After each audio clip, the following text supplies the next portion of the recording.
Welcome to another episode of The Marrow Show,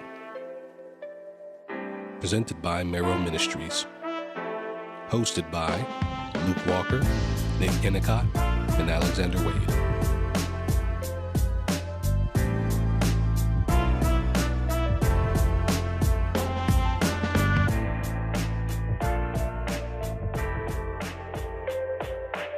What's up, everybody? This is The Marrow Show. I'm your host, Luke Walker, and I'm here with Pastors Alexander Wade and Nick Kennicott. We got a special episode coming your way. You haven't heard from us in a little bit, and that's because these guys have been out of country ministering the word abroad. So we want to take some time to talk about that and see how that went. So, brothers, where were you guys on your trip together? Man, we was out Nigeriaizing. You know what I'm saying? We was in Africa. We was in Nigeria, bro. It was dope. It was my first time.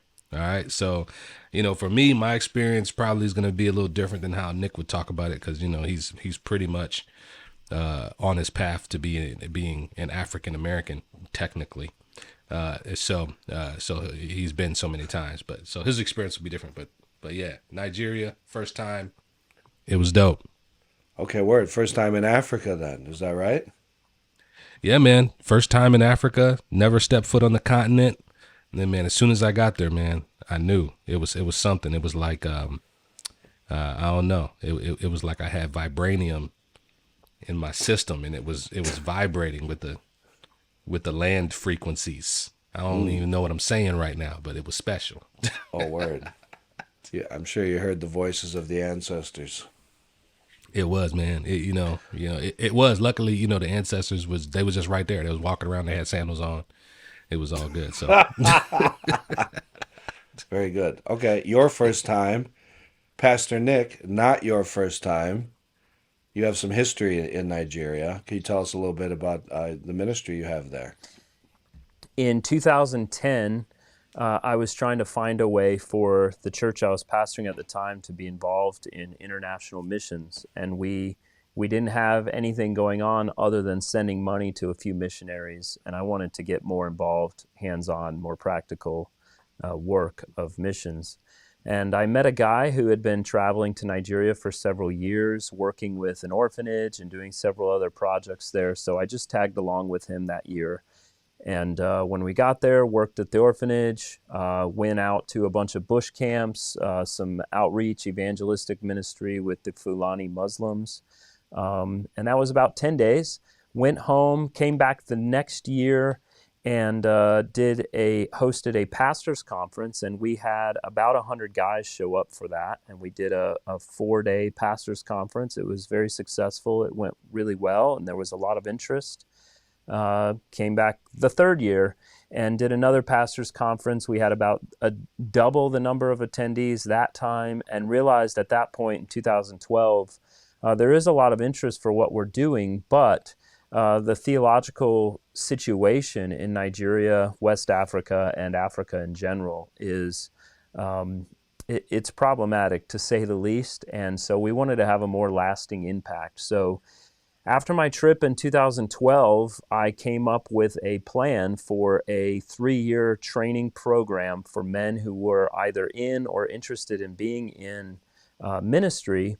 And so we developed a plan, and then I went back in 2013, interviewed men, and we started with our first class for the Institute of Pastoral and Theological Training of 11 men.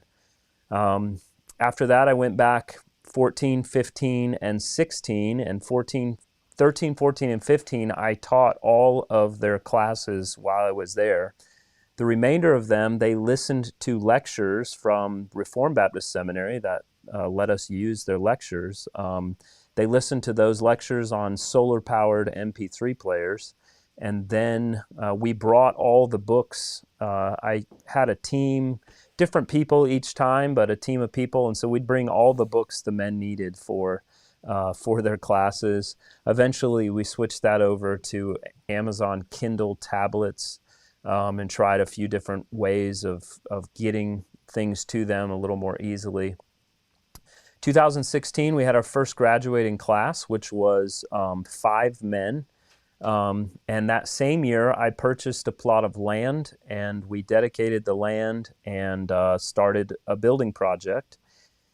And I've gone back every year other than 2020 because of COVID. And for a stretch of years there, I was going twice a year. So this was my 20th trip to Nigeria. Since then, our institute has graduated, I think 11 people. We've had close to 80 students in the pipeline. Several of them are well along the way, and we should have another graduating class here soon.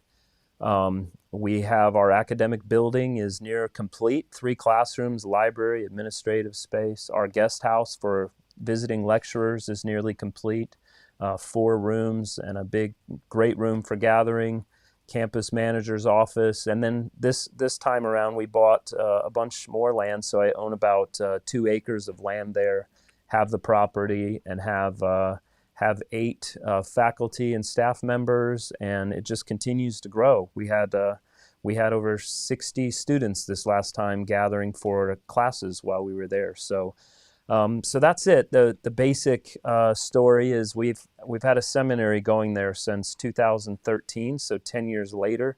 It's going well, and keep going back, and the school keeps growing. So so when you go, you mainly are doing work there. Then I'm guessing you do a little preaching. Did you guys do preaching elsewhere, or did you mainly just teach when you were there? Yeah. So through the years, I've gone to many cities throughout Nigeria, all the major cities: Abuja, Lagos, Port Harcourt. I've been up north to Kaduna. I've been to Jos, Akwa Ibom, Ibadan, all these cities, and I've preached in all the different cities for conferences or at churches. So we've done a lot of that. We've done several other pastors' conferences. This trip we did preach, but not as frequently as I am used to. So maybe Wade can talk about the pastors' conference we did and the church planning efforts that are going on there. You know, man, first just getting there was like going anywhere is like off-roading. You know, so it took us a while to get there. It was an arduous journey to get there, but we get there. Eventually the place fills up. And man, it was great. You know, I taught all week. I taught 2 hermeneutics classes. And so at the pastor's conference, I ended up preaching pretty much about hermeneutics. So that was helpful to kind of be able to have a constant theme while I was there. And man, overall it was well received. We had some Q&A at the end, and there were some good questions that came up. My favorite being, do we have to use hermeneutics all the time? Can we just, what if the Spirit just tells me to say something? And, do I got to do this hermeneutic stuff all the time? Oh man, it was great. It was great. That question came up, not just at the pastor's conference, it came up in the classroom as well. Word. Okay. So, which was good. I had fun answering that question, but, man, it was an honor to get out there, to be able to preach. I also preached at the church. There's a faithful small church right there in Egbe that a couple of the guys from IPTT, they lead that, well, I should call it a fellowship. They're not constituted yet, but a fellowship there, and was able to preach there on Sunday. So those were our preaching opportunities, man. It was great. Okay, for the school, IPTT. Nick, as the students, are they mostly guys who are already pastoring? Or are these young aspiring guys? It's a mix. It used to be mostly guys who are already pastoring, but now we have a good mix, which is really what we want. And all ages. We have guys that are really young in their 20s. One of our first graduates was in his 60s when he graduated. So we have all ages and different levels of involvement in ministry. Some guys, they're sent out by their churches more as evangelists, some missionaries to, like I mentioned before, some of these bush camps. And then some of them have been pastors for a while. One of our students is a king in his community. Hold on. You said he's a king. Bro, Yeah, he yeah. was a Wade spent secret. some time talking to him about it. Bro, he was in my class all week, just chilling, silent. King in seminary class. Didn't say that he was dressed like like the common folks, yo. Like you wouldn't know. And here's the thing is, the different tribes have different kings, and so if you're not a part of his tribe, you it's a good chance you wouldn't know. And he was a newly appointed king. He had only been appointed king just a few months ago. So no one there had met him and knew him as the king of that specific tribe. So, man, he wanted to come and take the classes, but didn't want people to know he was a king. He didn't want to be treated any differently. So you guys were together over there for about a week. This was like a shorter trip, it seems like, maybe. No, it was 2 weeks. We were there for 2 weeks. 2 weeks. So the basic travel, your first 2.5 days really are just eating up with travel. So we flew from Miami to London, spent about 12 hours in London, and then flew into Abuja, spent the day in Abuja getting these guys some clothes and whatever kind of things they wanted to shop around for. I have some very good friends in Abuja, so we spent time with them and got to show Wade shout them out too, man. Don't leave them hanging. Yeah, so Chris Okugu is one of them. Chris and I go back several years. He visited me in the U.S. once, and then he met a woman from Liberia, and they came when I lived in Georgia. They came to Georgia, and I married them in Georgia. So I married a Nigerian to a Liberian in Guyton, Georgia. It was quite a thing. So, and then a year later, she came by herself and lived with my family for about 3 months when they were having their first child. Now they have 3 children, and Lord willing, we'll be moving to the U.S. here soon. The other is that right? Edwin Pepera, and Edwin runs a very, very successful security company called Peprospective, and they do a lot like home monitoring security, and then they do security stuff for large institutions and hotels and things like that. So I've known those guys for quite a few years, have done ministry with them, and obviously one of them has come and spent a lot of time with my family. So while we were in Abuja, we spent time with them. That night we flew to Lagos and got there and went to bed immediately because we really hadn't slept for 3 days. And Wade didn't go to bed until he first ordered a pizza, but then he went to sleep. And That's right. then That's right. The next day we got up and went and did a radio program, a radio broadcast.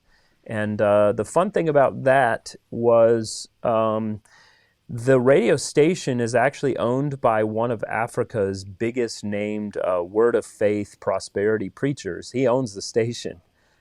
So we went there, and our topic of discussion was, what is the gospel? So for an hour, we talked about what the gospel is, and Wade sort of directed the conversation off like he often does here with our show, and that goes out all across Nigeria and has a very large listenership. So that was fun. And then the next day we flew to Ilorin, and then drove about 2.5 hours on terrible roads to Egbe, and then the pastors' conference after that, and then class after that. So it's a ton of driving, flying. You guys must have hated each other by the end of that. Getting close to it, you know what I'm saying? I'm Okay. still, when I think about it, I'm angry that I'm looking and talking to Nick right now. You know what I'm saying? It's too soon. But he gave an accurate kind of Clef Notes version of what happened. But man, I felt like there were like little mini adventures along the way, at least for me, you know what I'm saying? Like I said, it's my first time. So, I'm taking in every city we went to was a unique experience. I think one of the things that stood out to me was when we made it to Ilorin, which is the last city that we visited before we made our way to Egbe. Nigeria is weird because you'll be driving around and I don't want to sound disparaging, but man, there's a lot to be desired just in terms of just the general upkeep. You see, just impoverished folks, and then man, you'll be driving around, you'll pull up to a gate. The gate will slide open, and it's big, like like a shopping plaza, and it looks like all the money in Nigeria is in that plaza, right? and so you pull up and you're like, oh snap, what's going on, man? It's popping over here, right? So you get in there, and then man, we drove there because there was a grocery store in there, and then there was a Domino's pizza, right? And I'm like, oh snap, Domino's pizza, I can get me something that's familiar. First off, I want to let y'all know. Not familiar, probably. No, man, let me tell you, the Domino's in Nigeria hits way better than the Domino's here. I'm not lying. It ain't saying much, but it was good. It ain't saying much, but it's saying something. It's saying a lot more over there when your food options are limited, bro. It was bad. You know what I'm saying? But what threw me off wasn't the fact that I was eating Domino's. It was that you pull up to the Domino's, there's a DJ in front of the Domino's, like music blaring. I'm like, yo, what's going on?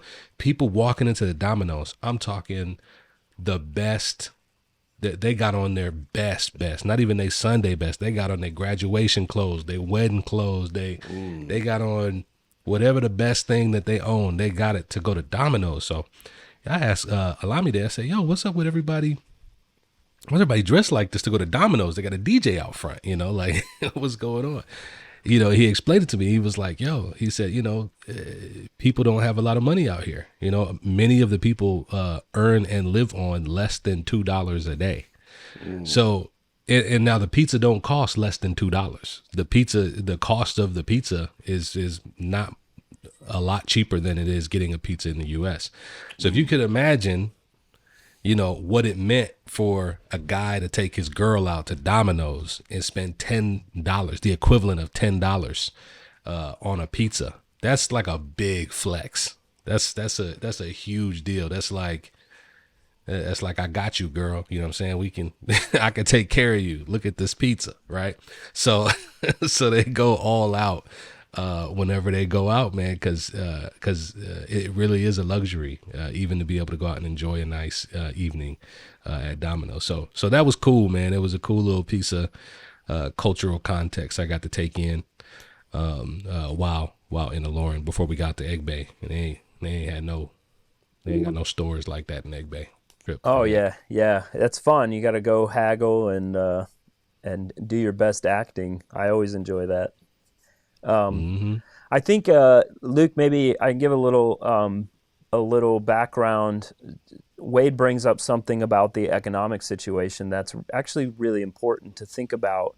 And for any of our listeners who think about doing cross-cultural missions, I think it's really important that you always consider not just the culture and the customs in terms of how people speak and dress and what kind of foods they eat and all of that sort of thing, but also the big sort of everyday concerns of the people. And if you talk to any Nigerian, they're all going to tell you that in their top two things that they worry about every day, one of them is the economy and their own financial situation. So to just give some context, Nigeria, to the best estimate, is about a population of 230 million people. Now, that's insane. Think about that in terms of the United States has 320 million about, but Nigeria can fit inside of the state of Texas. And so you have more than half of the U.S. population size in a country in the size of the state of Texas. So there's not enough work for everybody by any means at all. And even when there is, the options for what a person can do are very limited. There's not like a whole range of services that people can afford. So, if you can get work and make $3, $4, $5 a day, you're doing quite well. Wade said $2 or less a day, and that is the vast majority of the population, and many of them less than $1 a day. When I started going to Nigeria in 2010, $1 equaled 150 naira. This last trip we were on, $1 equaled almost 1,100 naira. And that's steadily increased over the years, and over the past year and a half, it has increased rapidly. So yeah, something as simple as buying a pizza, man, that's not like I spent everything I made today on you. No, that's everything I've made over the last 2 weeks I've spent on this one meal. So even the smallest things that a person can own and be able to purchase on their own is huge. And of course, in any situation, in any culture, as economic desperation arises, so does things like crime and vandalism and things like that, because people start to get desperate. They want to feed themselves and their families, and they don't know where to go. So Nigeria has a significant hustle culture as well. Anything a person thinks they can do to earn money, they're going to step up and try and do it, and hope someone's goodwill will pay off in the end. So it's tough to see in many ways. I think probably over time I've gotten used to it, but I've never been desensitized to it, because I feel for these people. It's a really sad situation to be in. Yo, how are people surviving there? Well, The local produce must be cheap, stuff like that. yeah. So even that, though, I mean, if if you're going to have food for your family, a lot of times you're going to grow it yourself. If not, you're going to the market, and the people in the market are selling stuff as low as they possibly can, just hoping to make a little bit of money, but they know if it's priced too high, no one can buy it. And so it's always this constant back and forth in terms of how much you can sell something for them to afford it, and whether or not they'll buy it. So that's really tough. A lot of people just depend on one another. It'd be like if the three of us sort of lived in the same community and were friends. If I made a little extra money one month than you did, then I would give some to you to be able to afford what you need to do, and then next month maybe you did the same thing, and there's always sort of this sharing mentality financially. It's much less individualized than it is here, where I have mine, you have yours, and that it's more. It's probably more frowned upon here that you would ever ask someone to borrow money or to get a handout, if you will. Whereas there, it's just a sort of normal part of everyday life that funds are being traded back and forth. That's how they survive. Mm-hmm. Yeah, that's beautiful. Let me give you an example, because I know we gotta wrap up this episode, but this is where it was super telling for me, man. Was the school, people came from all over. Some people came from over 200 miles away to come and take these classes at IPTT while we were there. And many people don't have vehicles. So we break midday for lunch. And so it would be impractical for a bunch of people to have to walk a long distance to go back into the town to try to find something to eat, and then walk back, right, and then resume classes. So Nick and some other folks, I think they arranged for a lady from the town to come up to the school and to prepare food for everyone. So essentially like catering. And man, decent meal. I ate it multiple days, but plate of rice, seasoning, spices in there, had a boiled egg, and then a piece of protein of some sort, usually, right? And so you could get this lunch. It would be for the equivalent of less than 50 cents is how much it would cost to get that plate, and nobody could afford it. And that's that's hardcore. Yeah, bro. So like after the first day, hardly nobody ate at lunch because they couldn't afford the lunch. And once we realized that, then the school said, "Oh, we did. We'll go ahead and make sure we just pick up the tab for the rest of the week, so people can have food." So it was to that extent, man. Where you bring in a lady to cater for the week, and the equivalent of less than 50 cents and folks didn't have it. They weren't complaining about it. They were just like, man, this is what it is, man. We're here to learn. Like, we'll eat when we eat. Like, it was crazy, man. Yeah. It was dope. One of the significant challenges that I've had with running the school, starting it and keeping it going, is the finances. Because most schools, you start a school, you get tuition money from the students. That's how it functions, and whatever it is, and students pay for it, and then it functions based on that. Well, everything we've done has been based solely on donations from individuals and churches, mostly in the United States, a few more wealthy individuals in Nigeria.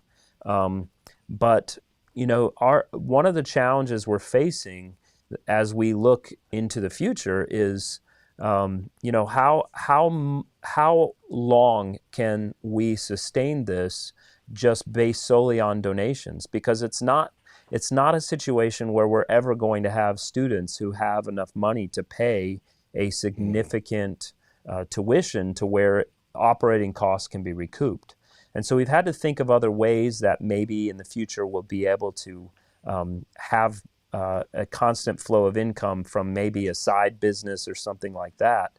But we intentionally put the school where we did, in a very rural community with poor people with very little opportunities for education, in order to give them something that they wouldn't otherwise have access to. So it's strategic in that sense, but the challenge is the financial piece to it, because right now our annual operating costs just to keep things going are close to $30,000 a year.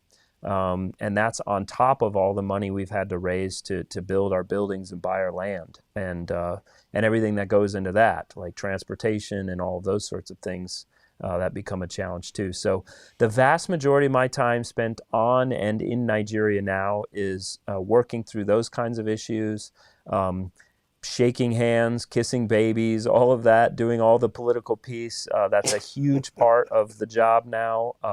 Meeting with local leaders, having meetings with our attorney, sorting out issues with them. It's everything in Nigeria is extremely relational. Any transaction of any kind requires a relationship. And so one of the things I love about having guys like Wade and Chris come with me is that I can give them the opportunity to teach, and it frees me up to be able to do everything else that needs to be done. Otherwise, I couldn't cram it into 2 weeks. There was just way too much going on. So that's a big part of the mission now, and it's a challenge. So if anyone's listening and they want to know more about what we're doing and want to know how to support it, please reach out to me. I'd be happy to talk to you more about it. And thank you for your services, Alexander Wade. All right. Well, that's the time we have today. So thanks for tuning in, everybody. This has been the Marrow Show. Pastor Luke Walker with Pastor Alexander Wade, Pastor Nick Kennicott, and we'll catch you guys next time.